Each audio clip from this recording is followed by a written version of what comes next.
If you've had issues getting to that next level in your CW journey, I have something that may interest you next in the CW series.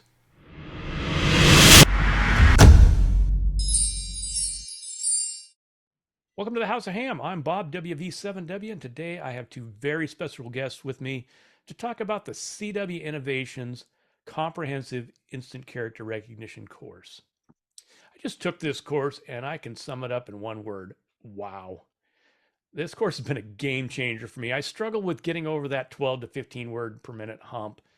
And I could sometimes copy up to 20 words per minute for short stints, but I'd always lose lock and miss entire chunks of what was being sent to me. And I'm betting if you're watching this, you may have some of those issues as well.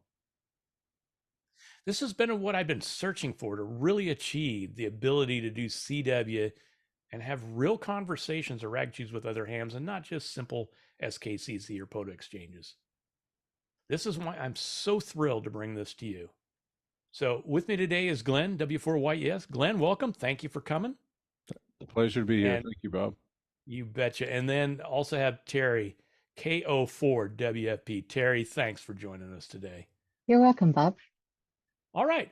I want to thank both of you for joining me. And Glenn, this course is like nothing else out there. How did this course come to be? Well, it's been in works for a long time, several years actually. Having taken courses myself over the years and led several hundred students or team members, whatever you want to call these folks, learning, there was something missing. There was just, for me personally, I wanted to make it more fun. uh, not I've gone through the stage as most people have of frustration and dread and this kind of thing, learning the code. And there was something that was missing from the standpoint of bringing back the fun and also going past the point of believing that the key to becoming good at Morse code is just to practice. There is a method to learn how to learn the code. And I think that's what's been missing is is how to learn the learning process. And so that's in a nutshell how we got here. All right, excellent. So Glenn and Teri were the coaches, right? The coaches during my class. Glenn, you use that term coach for the instructors and team members for students. Why is that? Well, honestly, we kind of go back and forth on coach versus facilitator. One of the things that we really want to ensure is I don't want a hierarchy of someone in charge and someone who's learning. I want to level that up and come alongside. I'm not out in front. I'm not behind pushing. I want to come alongside each person. And it's more of a team. It's a team effort, right? And so because it's a team effort, there are team members. And yeah, we could be facilitators or coaches, but the idea is that we are there with you along the way. We are not coming in as experts who know everything. We don't know everything. In fact, every time we lead a class, we learn probably as much, if not more, than the team members about how to do this. And we're constantly improving the process as we learn. So we're all learning together. It's a team effort. Teri, you were in the very first comprehensive ICR class. Tell us what this course has meant to you. This course helped me a lot. I was a new ham when I started this. I had only been on the air since July actively. So I had been on the air, for 3 or 4 months when I started this class. When I started it, I was about 10 to 12 words per minute. And by the time I was done, I was 15 to 17. And it's not like I tried to consciously work towards increasing my speed. But Bob, as you get comfortable with the code and you recognize it, your familiarity increases and your speed just naturally increases. So that was one thing that happened to me. But there's more than that. As you know, there's friendships that form in this class. And I have friendships with people that are in the first class, like my code buddy, Karen. I have friendships with other facilitators. And then as I have ended up facilitating classes, I've made friends with people in my classes, which is great, like you. And, it's wonderful. And that's really what ham radio is about to me, is relationships. This class forms relationships, and they're not just some temporary friendship. it's long lasting friendships. So it's been a wonderful help to me, and I continue to use it to today. Excellent. Yeah, no, I agree 100%. The friendships was a huge part of it for me. So, Glenn, you limit each class to 10 team members. Why is that? Well, that's a balance. If we were going to be sending and copying the code in class, like kind of a round robin, which is often the case in many cases, we would need to limit that number to even lower number so that we could all have a turn to send and copy. But we don't do that in our class, and we'll talk about that in a little bit. But more than 10, you start to get to a point where you can't. I want everyone to feel like they're a part of the group and that we're focusing on each individual along the way. If we start to get more than about 10 people, it starts to feel like a crowd, right? Uh, Five's company and 11's a crowd, so to speak. 10 is a good number such that within that hour that we spend in the class, everyone has a chance to speak up. They say what they want to say. They collaborate. In fact, that's a big piece of what we do. We don't just run a script. The team members, in many cases, drive the agenda. We'll come in with some ideas, but it's what the team members are struggling with or having successes with that oftentimes leads the class. And if you get more than about 10 people, some people start to feel like, well, I'm being ignored and we don't want that. We want everyone to be a part of the group. And it's really an important aspect of this. All right. That, yeah, I know. There again, I agree. We had actually less of that, in my class, and I think if we'd had much more, you're right, each person would not have. Even sometimes it seemed like each individual did not really have as much time, I think, as they may have liked to really be able to, take part. And so there's a lot of back and forth, as people get talking, and that's all, a great part of it. So the idea of code buddies is used you mentioned a minute ago, Teri, it's used extensively throughout the course. So tell us why the idea of code buddies is so important. Code Buddies is something that was suggested in the first class that I attended, the pilot class. And we found out that it was so important that now we don't just suggest it. We really, as you know, Bob, we were like, where's your code buddy? Where's your code buddy? How are your code buddy QSOs going? And I think even going forward, we're going to emphasize it even more and try to make more connections within the class. I think your class did a really good job of that. Code buddies are important because, number one, you want to practice what you're learning in the class. But more than that, just like the class is closed and you have the same people, so you form a friendship, a code buddy is the same thing. A code buddy is somebody that is safe to try new things, to take risks, to make mistakes with. I'm learning the bug. And so for Karen, my main code buddy, and even Glenn, we did a bug QSO the other day. So, that's a safe place I can practice my bug. With Glenn, I'm pushing my speed to 25 words per minute. So it's important to have that person that you can take risks with, but you also need somebody who's going to give you honest feedback and say, your spacing needs a little work. Oh, you're like with the bug, Glenn was like, your DAWs aren't quite the right length. And so I tweaked it a little bit and it's like, oh, now I can copy it. So that code buddy relationship is very important. And you really should have more than one. I have 3, and I've just added a 4th, and I may have a 5th at some point. And that's a lot, but it's great because then you have different fists. I use different keys with different people. I run different speeds. And, I think you have more than one code buddy as well, Bob. And it's great. It's a wonderful experience. And Yeah, if I could just add to that real quick, Bob. Yeah, go ahead. Perfect, a great answer, Teri, but just augment that really quick, is it also provides some accountability. It's really easy to take a class after it's finished, life happens, right? And you can kind of wander away from it. But that code buddy is going to be there. It goes like, hey, I thought we had a code buddy QSO going this evening or this morning or whatever, right? At least a couple times a week. And so there's some accountability that really is important with that idea. Yeah, that's a good thing to add. I think I've got Karen twice a week. I've got Glenn 3 times a week. I've got Charles a week. And now I got a new guy, Gary, once a week. And it keeps me on the air because it is hard sometimes. You go, oh, do I really have time? And it's like, yeah, I got to see my code buddy. She's expecting me to be there.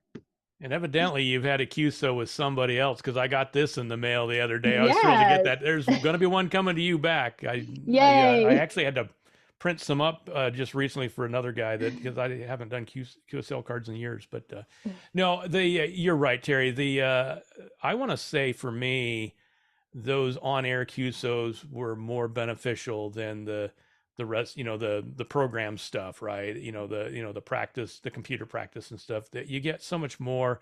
And the other thing you get from your code buddies is that encouragement. Like you're doing great. Don't sweat that. You're doing great. And you get to give that encouragement as well to others. And so, yeah, I think I had 4 code buddies during the class. And I matter of fact, with Mark, I had a QSO with him the other day, and then I also have a local friend Dan here that I'm code buddies with. So even if propagation is crap, we can always do a QSO. So yeah, it's a huge thing. And in fact, the practice time that we ask for people to do for the course, we allocate at least put at least 20 minutes of your on air QSO buddies work, if I can call it work, into that practice time. We want that to be considered so important that it's part of your practice time or your training. Glenn, one of the biggest difference I noticed about this course over others that I've taken is that there is no sending receiving. You mentioned it a minute ago, but tell us why that's so important to kind of remove that from the practice time or the class time, I should say, not practice time, but class time. Yeah, it's less an idea of removing that, and it's more of a chance to add the learning how to learn. Okay, we need that time to collaborate as a group and find out where we're struggling, where our successes are, encourage each other. Everyone needs a chance to do that. Well, in an hour, we don't have time to do that and the practice. Now, speaking of practice, okay, I don't teach somebody how to learn the code. People teach themselves how to learn the code. You can, okay, let's say you're taking a college class and a professor on day one says, okay, turn to the back of chapter 1.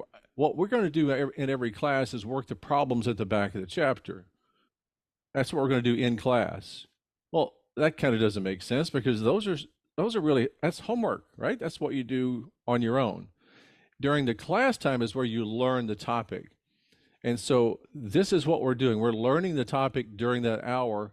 On your own time is where you'll do your training and you'll do your code buddy practicing. So that there's really no need to do that. And what that also accomplishes in the course is it allows people to be in the same class at, say, 10 words a minute and someone else at 20 words per minute.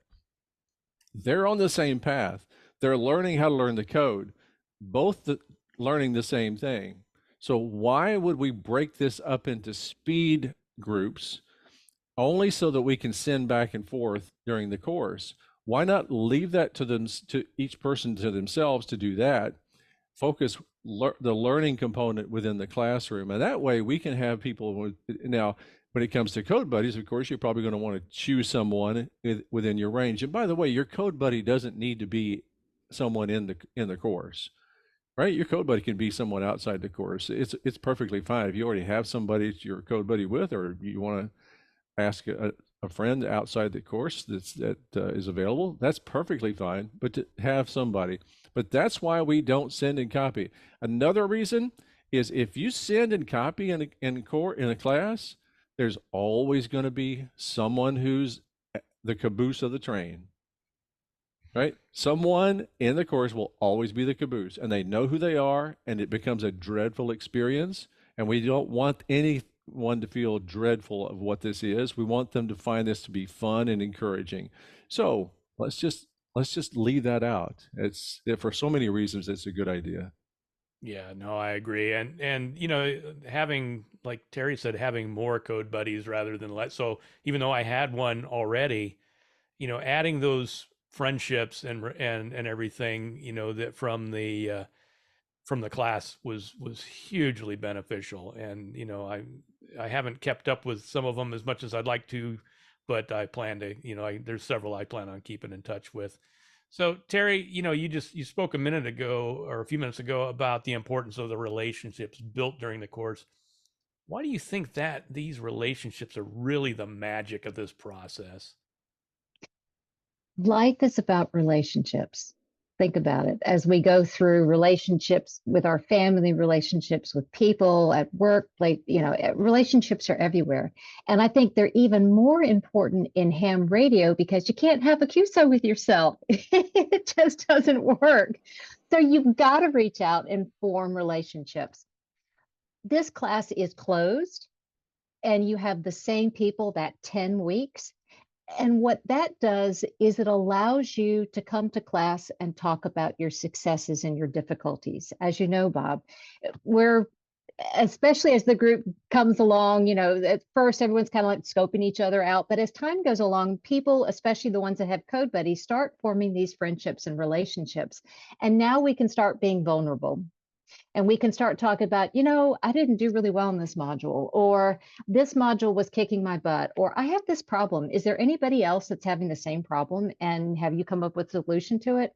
Those conversations start happening, and that's important to further the learning process.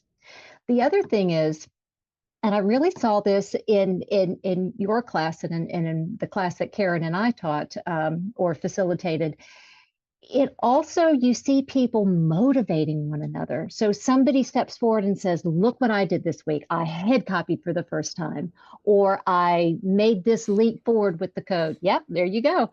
And all of a sudden other people go, oh, I want that. I want to be able to try that.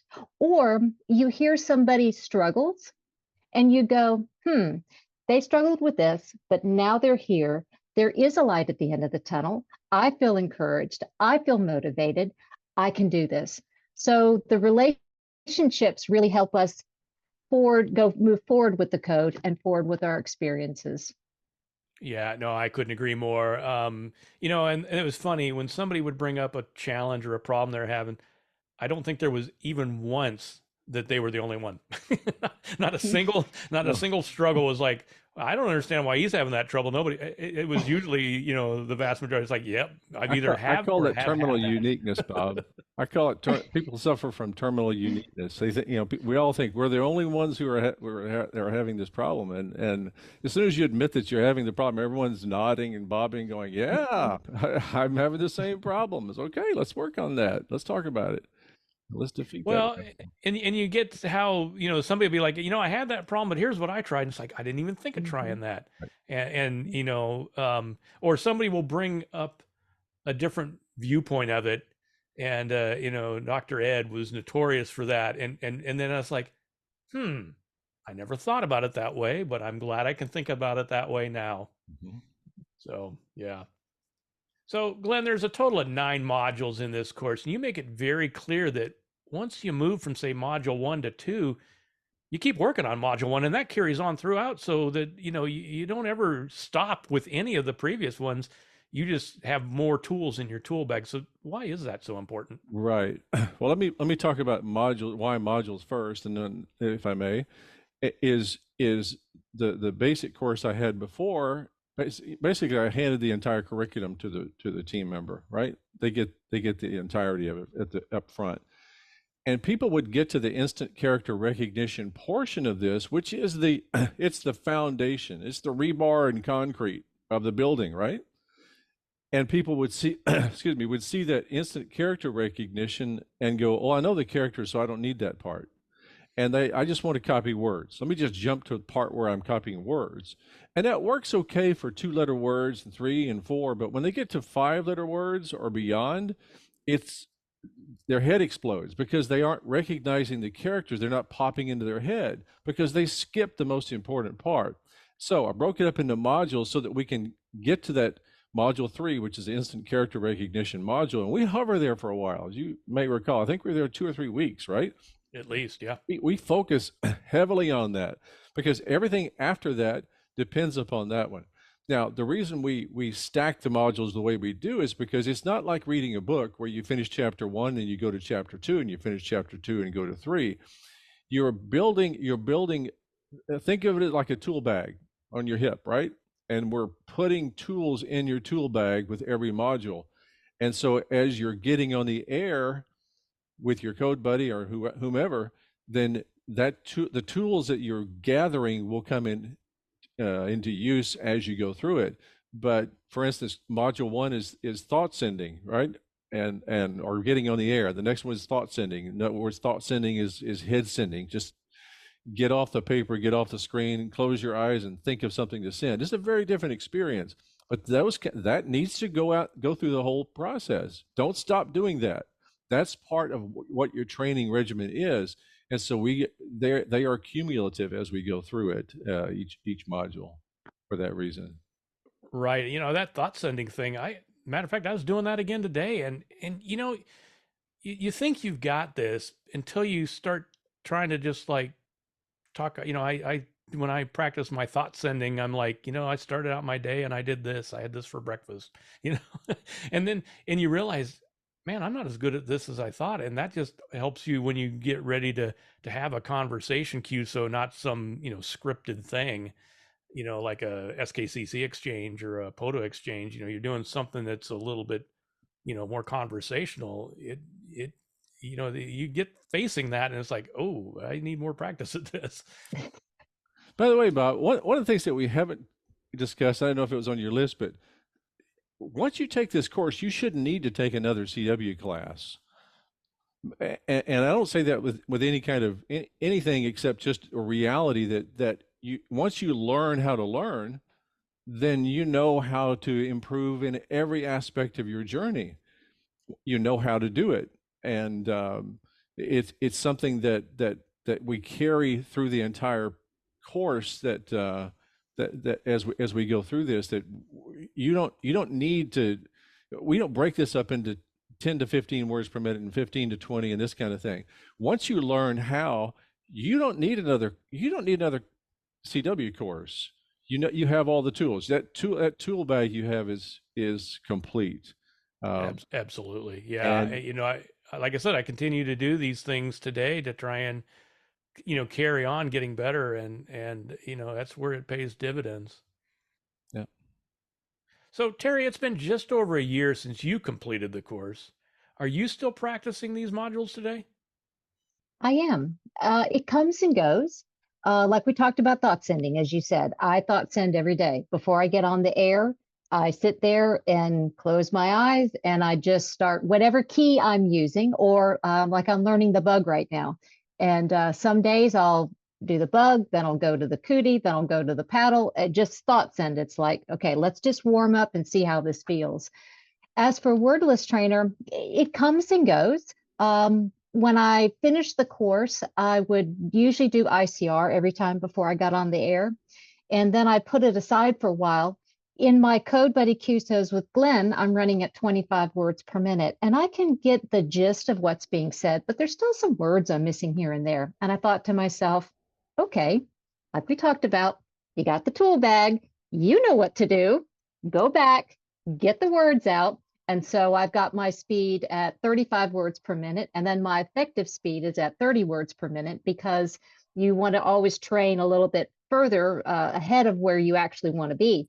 So I'm seeing some progress. I'm getting steamrolled to a great extent, but missing fast. That's one of the modules we went through. It's got to be okay to let things go so that you know where to jump back in. So I'm practicing that, and then just trying to build my vocabulary, and it's coming. I'm starting to recognize words better. So yes, I continue to use it, and I anticipate I will continue to use it from here on out as I build whatever skills that I'm trying to build at the time. Yeah, absolutely. And by the way, Teri brought up a great point. Thank you, Teri. Missing fast. Okay, that's one of our modules. What CW class have you ever taken that missing is intentional? It's a purposeful practice that you do. Okay. Most people who come in at the beginning of one of these courses will say, where I'm having trouble is I get hung up on something.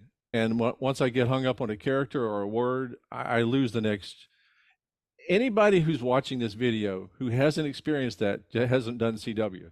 Is all I can say. We've all been there. We know what that feels like, right? So let's exercise that muscle. Let's exercise the muscle that allows us to miss and quickly move on.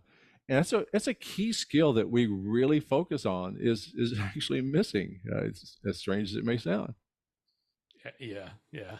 So, Glenn, there's some practice exercises that may seem a little unusual and some may even say silly. For example, you had us listen to the Kurt Zoglman, Morse Code Ninja Yep. spoken letter word practice.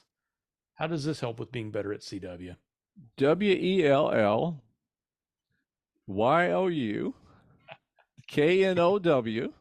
right?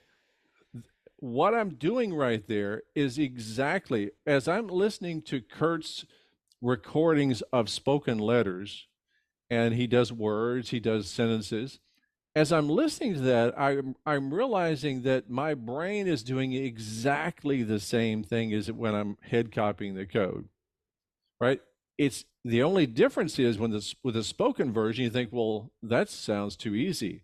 Well, give it a try. It's not as easy as you might think, right? It can be a challenge, especially on sentences. But that is the exact same process. And so what has happened in the past, if someone was having trouble head copying, we couldn't tell the difference. Are they having trouble recognizing the characters, or are they having trouble parsing or concatenating the words into something meaningful?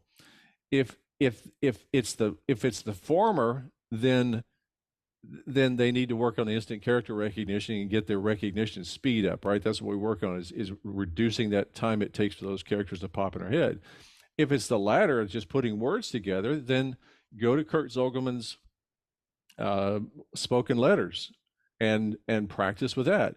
It really does help, even though there's no code, right? It's just spoken letters, but it's the same process because the only difference is you're recognizing the spoken letter versus the Morse code version of the letter. They should both snap in your brain. If they're snapping in your head, then your brain's doing the same exercise. Yeah, it was a lot more challenging than I would. Is it when I first saw it, I was like, until I actually did it, and then it's like, I struggle on some of the same things that I do when I'm doing code. Now you add the two new exercises together. You're trying to do both those things at once, and you realize, wow, I guess maybe I should try and get better at this, so that when the code letters start coming in, I'm not trying to do both those things brand new. So yeah, Right. I agree with you. It's So, different. Teri, one of the key requirements to be eligible to take this course is to already be on the air. And, explain why that's so important. Well, we want people to be able to take what they're learning in the class and apply it. So many people, I think there's a phrase that Glenn was the first one who said it to me is you don't get good to get on the air, get on the air to get good. And that's true. You can practice and practice and practice and practice, but you've got to get on the air. And the other thing is when you're working with things like word list trainer, you don't have QSB and QRN and QRM, and you need to be on the air to learn how to deal with those things because those add a whole nother layer of challenge, especially with CW. The other thing that I think that is important about being on the air, and I've seen this more from being a facilitator now, is as we go through the applicants for the course, the people who really want this, they're on the air. They are trying, they are working. And as you know, CW is not easy. It doesn't come easy. It's not like you can just pick it up. You have to have focus, you have to have determination. You have to want this. So when we see people that are on the air, and even if it's, POTA exchanges and SKCC, those are great places to start. I know some people are, it's just SKCC. But you know what? I love SKCC. And you know me, I'm a POTA babe. I love POTA. So those simple exchanges are fine, and they're a great place for applicants to start. So yeah, you need to be on the air and doing the best that you can and showing us that you have the determination it takes to get through the course. Makes perfect sense to me. So, Glenn, as we started this course, you recommended that we listen to characters between 30 and 35 words per minute. And this will seem insane to many considering this course. Explain why that's so important to success. Yeah, it's something that we've been doing for a while, and Dr. Ed Walker uh, put it into beautiful words for me, right? As Ed usually does, and he put it in a visual sense of having a little pad of paper that a picture is drawn on each page, but if you flip it as you thumb through it really fast, it looks like the image is moving. So the brain at that speed, which is about 30 frames per second of what video usually is, that the brain, the visual part, our eyes and our brain will blend that together into something that appears to be moving, even though it's still images. We need to have something coming into our ears that is at a speed to where we hear the characters as a single unit. A dit, da, dit does not decode to an L, right? It does not decode. And this is one of the most important things. Didauditit is an L. It's as if someone speaks L into your brain when you hear didauditit. It is not decoded. So people talk about a plateau. Oh yeah, I got to about 10 or 11, 12 words a minute. And then I'm on a plateau. I can't say, well, and the reason that there is a so-called plateau is because our brains will not exceed that decode speed.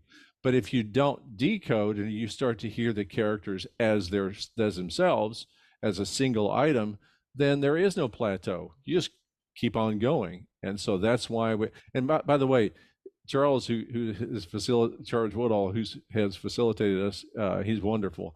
He told one of our groups, and maybe it was your group, Bob, right up front when I talked about 30 word per minute character speed. He said, "Hey guys, when I took the class, I thought, man, I'm in the wrong place. If somebody thinks I can do 30 words per minute," and he said, "But trust me, you can do this. You can hear these characters at that speed, and it will make sense, and they'll sound as a single unit.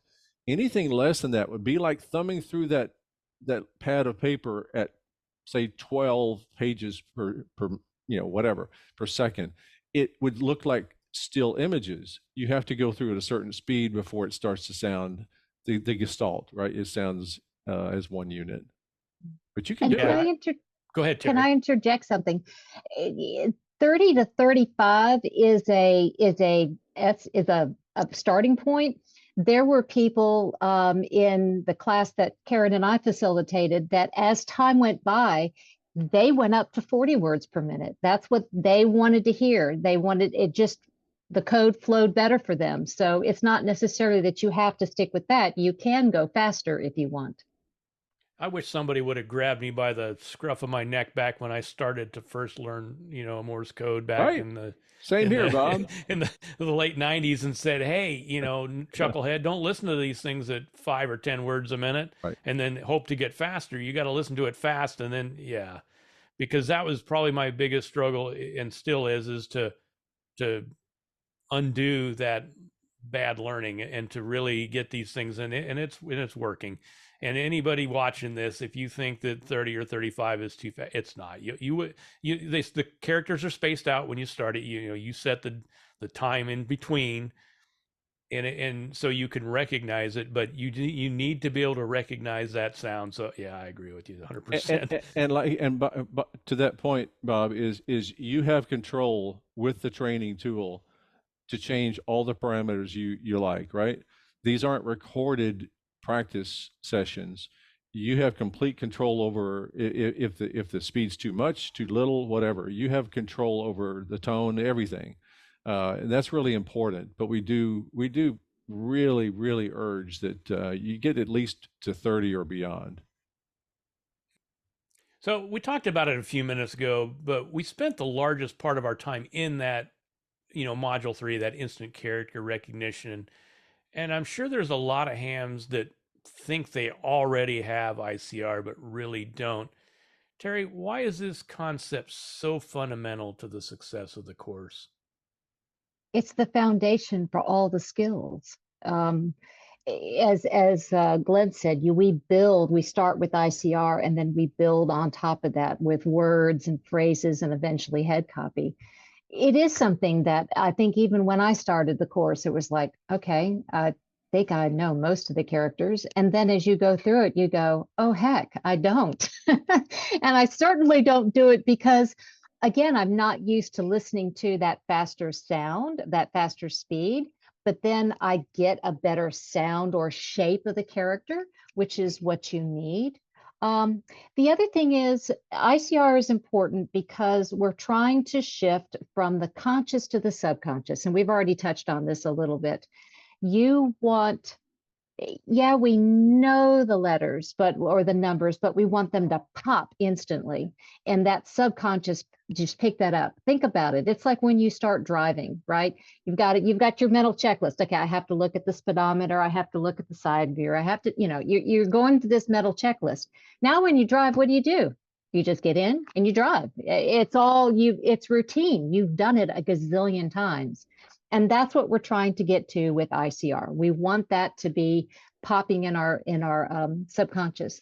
The other thing that is important about ICR is people a lot of times will focus on what they miss. They say, I can't get X, but you know what? Those speed bumps, those ones that you get slow, are just as detrimental as the ones that you're missing. And that's one of the other things that we focus on in ICR is we want to say when we're working on ICR, it's not just what you miss, but what's slow. Because when you're trying to head copy, you don't need speed bumps. You need to be able to build that word as it comes in. So yes, it's very important, and that's why we spend several weeks on it to make sure that we get it. And as you know, Bob, you never stop doing ICR, even as you move forward.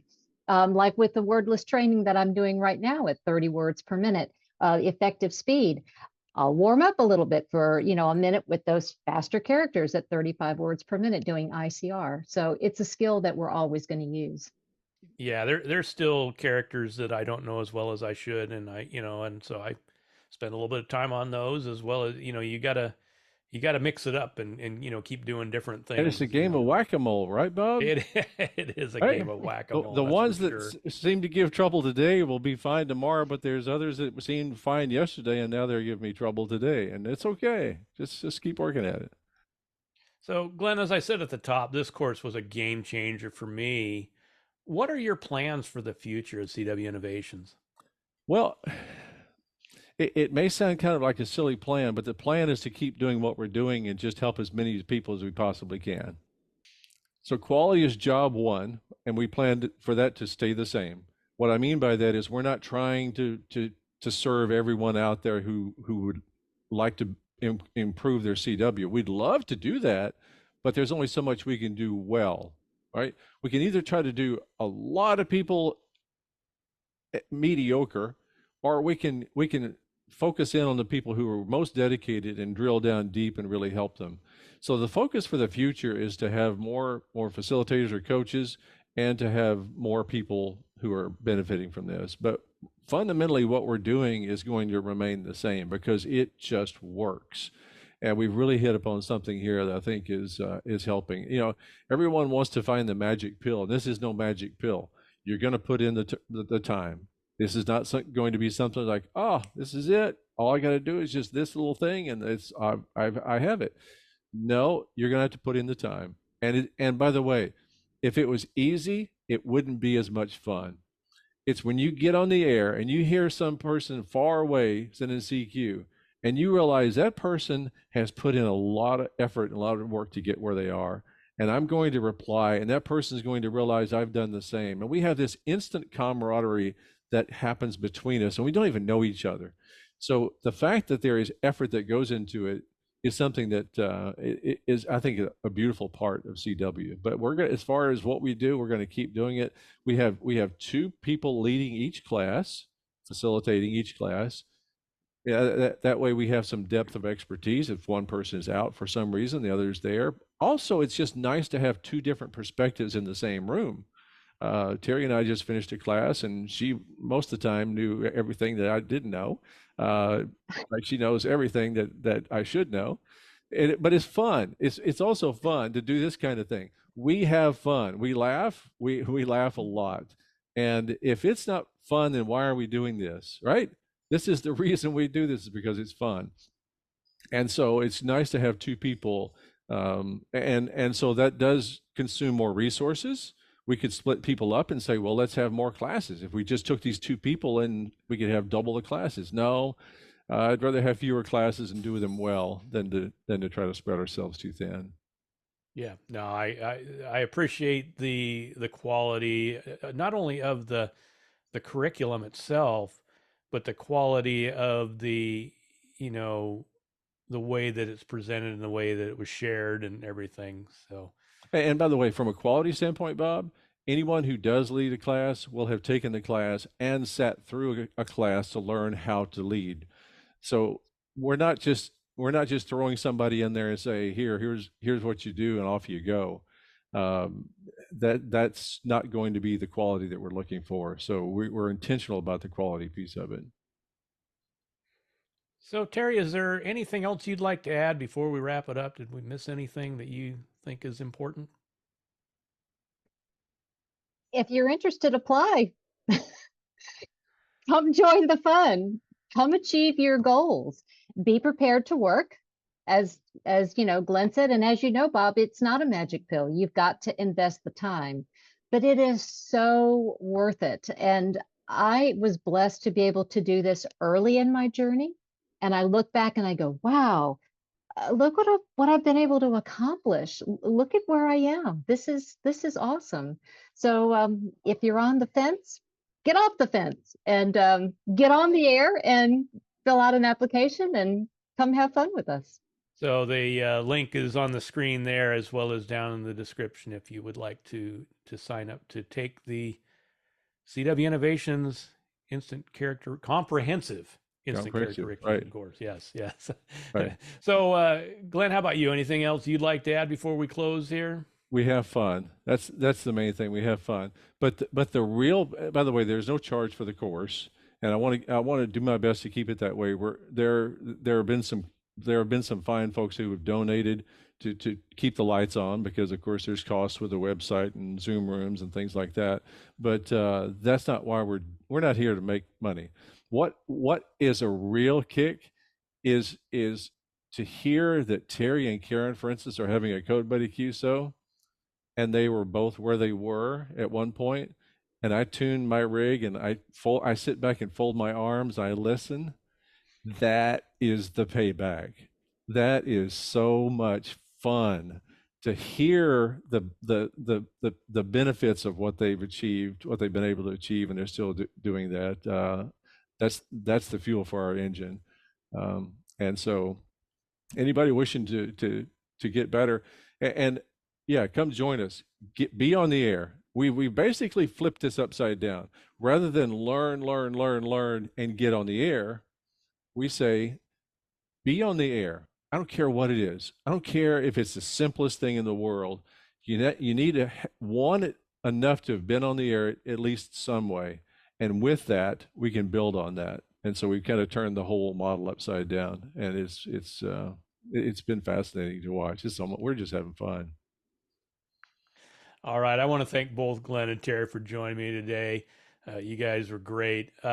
And if you would like to learn more about the Comprehensive Instant Character Recognition course, head over to cwinnovations.net and check it out. You will not regret it. I can honestly say that. All right. Thanks, everybody. Thank you, Bob. Thank you for your time, and thanks for having us. Thank you, Bob. Thanks for watching. I hope you found this helpful and it will inspire you to continue on your road to CW proficiency. If you haven't already, please consider subscribing and hit that bell icon so you know when my next video comes out. Until next time, 73.